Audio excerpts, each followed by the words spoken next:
faces the threat of a Russian invasion. Something not seen since the Cold War. Avec cette question, que veut vraiment Vladimir Poutine ?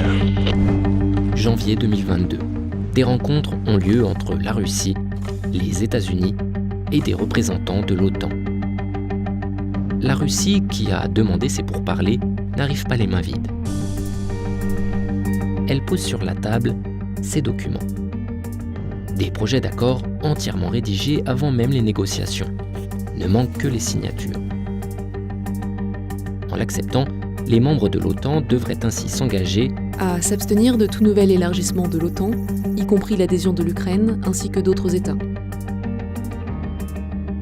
Ne pas mener d'activités militaires sur le territoire de l'Ukraine, ainsi que sur d'autres États d'Europe orientale, du Caucase du Sud et d'Asie centrale. des exigences loin d'être anecdotiques. Ça allait tellement loin déjà comme première revendication que ça paraissait presque incompréhensible. D'autant que Vladimir Poutine exige une réponse rapide. Вы должны нам дать гарантии. И немедленно. Сейчас. En parallèle, il a positionné 100 000 soldats russes aux frontières de l'Ukraine. Bref, si ce n'est pas un ultimatum, ça y ressemble fortement.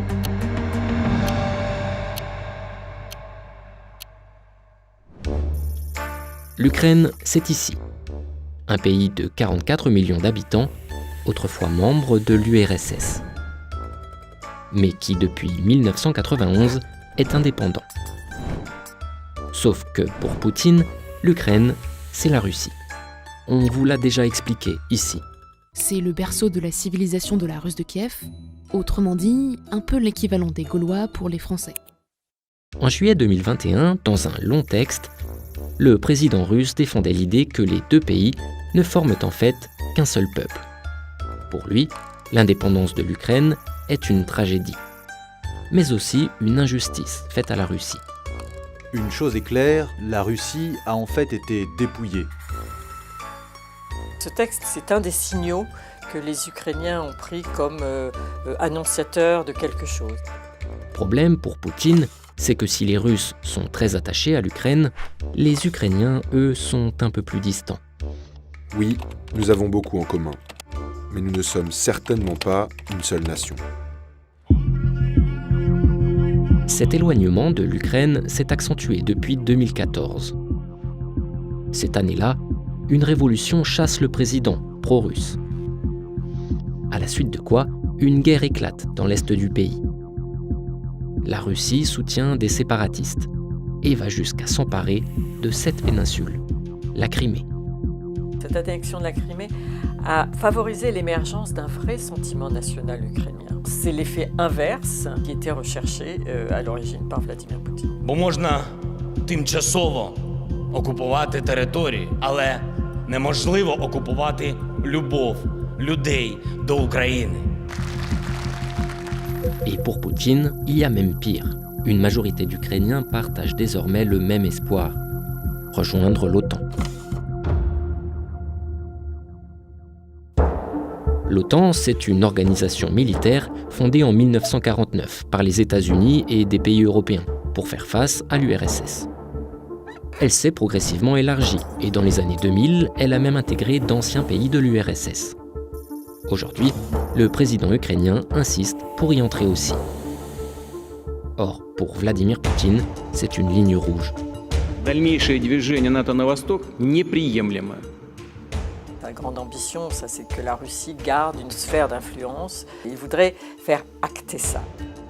Jusque-là, tout ça paraît plutôt cohérent avec cette demande pressée de pourparlers. Mais il reste un détail troublant. En réalité, l'Ukraine n'est pas tout à fait en train d'adhérer à l'OTAN. Depuis des années, plusieurs pays membres, comme la France et l'Allemagne, freinent le processus, précisément pour éviter de nouvelles tensions avec la Russie. Alors, si le problème n'est pas immédiat, comment expliquer un emballement si soudain autour de l'OTAN ? И немедленно. Сейчас. Eh bien, cela s'explique par au moins deux raisons. D'abord, l'OTAN n'est pas la seule cible de Poutine. Il y a quelque chose de plus profond qui le gêne. Ce qu'il craint énormément aussi, et ça il ne le dit absolument pas, c'est qu'il craint la progression démocratique. l'Ukraine modernise sa vie politique. Elle lutte contre la corruption. En ligne de mire, une possible adhésion à l'Union européenne. Quand vous promenez à Kiev, et que vous voyez toute cette proximité culturelle, architecturale avec la Russie, vous comprenez que là, un pouvoir autoritaire russe se sent menacé. Parce que si ça se passe à Kiev, pourquoi est-ce que ça ne pourrait pas se passer à Moscou ? Enfin, il y a un dernier élément. Si la Russie semble si pressée d'avancer ses pions en ce moment, c'est parce que le contexte peut lui être favorable. D'abord, parce que le gendarme américain regarde ailleurs. Depuis l'été 2021, les États-Unis sont fragilisés par leur retrait chaotique d'Afghanistan. Surtout, ils sont aujourd'hui moins préoccupés par la Russie que par leur rivalité avec la Chine. Plusieurs pays d'Europe sont également bien occupés. En Allemagne, un tout jeune gouvernement a pris place en fin d'année 2021. La France est, elle, tournée vers l'élection présidentielle de 2022.